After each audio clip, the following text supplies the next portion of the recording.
A person who is not detached from worldly cares can neither love God truly nor hate the devil as he should, for such cares are both a burden and a veil. His intellect cannot discern the tribunal which will judge him, neither can it foresee the verdict which will be given at his trial. For all these reasons, then, withdrawal from the world is invaluable. The qualities of a pure soul are intelligence devoid of envy, ambition free from malice, and unceasing love for the Lord of glory. When the soul has these qualities, then the intellect can accurately assess how it will be judged, seeing itself appear before the most faultless of tribunals.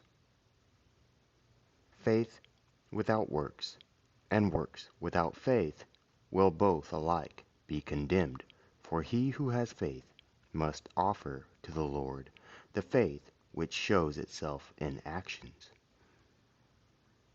Our father Abraham would not have been counted righteous because of his faith had he not offered its fruit, his son. Romans chapter 4, verse 3. He who loves God both believes truly and performs the works of faith reverently. But he who only believes and does not love lacks even the faith he thinks he has, for he believes merely with a certain superficiality of intellect, and is not energized by the full force of love's glory.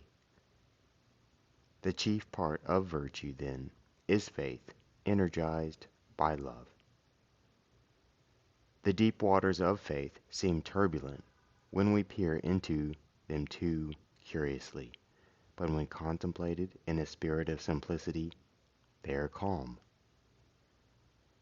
The depths of faith are like the waters of Lethe, making us forget all evil.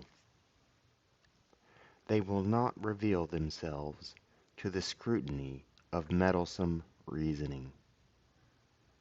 Let us therefore sail these waters with simplicity of mind, and so reach the harbor of God's will. No one can either love truly or believe truly unless he has first brought accusation against himself. For so long as our conscience is troubled with self-reproach, the intellect is no longer able to sense the perfume of heavenly blessings, but at once becomes divided and ambivalent.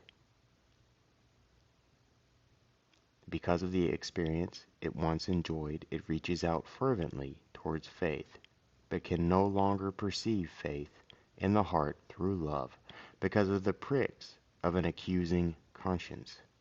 But when we have purified ourselves by closer attentiveness, then with a fuller experience of God we shall attain what we desire.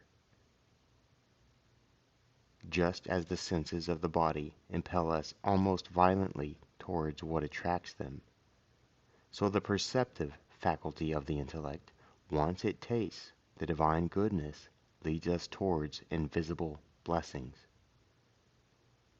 Everything longs for what is akin to itself. The soul, since it is bodiless, desires heavenly goods, while the body, being dust, seeks earthly nourishment. So we shall surely come to experience immaterial perception if by our labors we refine our material nature. Divine knowledge, once it is awakened in us, teaches us that the perceptive faculty natural to our soul is single, but that it is split into two distinct modes of operation as a result of Adam's disobedience. This single and simple perceptive faculty is implanted in the soul by the Holy Spirit, But no one can realize this singleness of perception except those who have willingly abandoned the delights of this corruptible life in the hope of enjoying those of eternity, and who have caused every appetite of the bodily senses to wither away through self-control.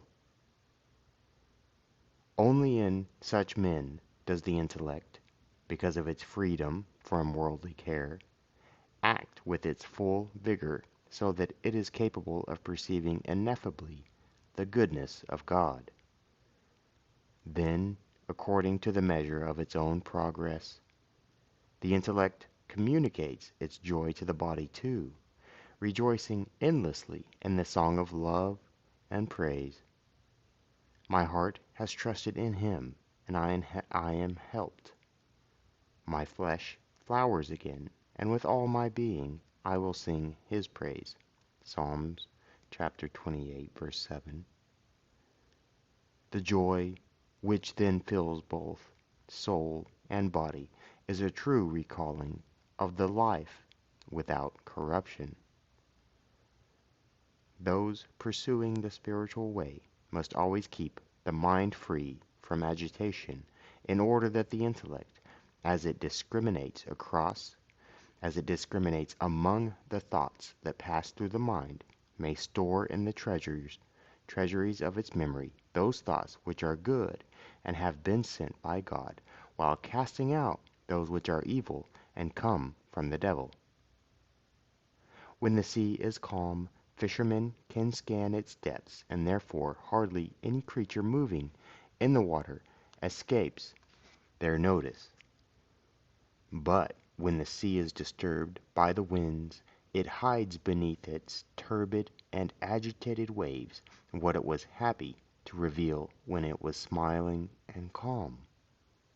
And then the fisherman's skill and cunning prove vain. The same thing happens with the contemplative power of the intellect, especially when it is unjust anger which disturbs the depths of the soul.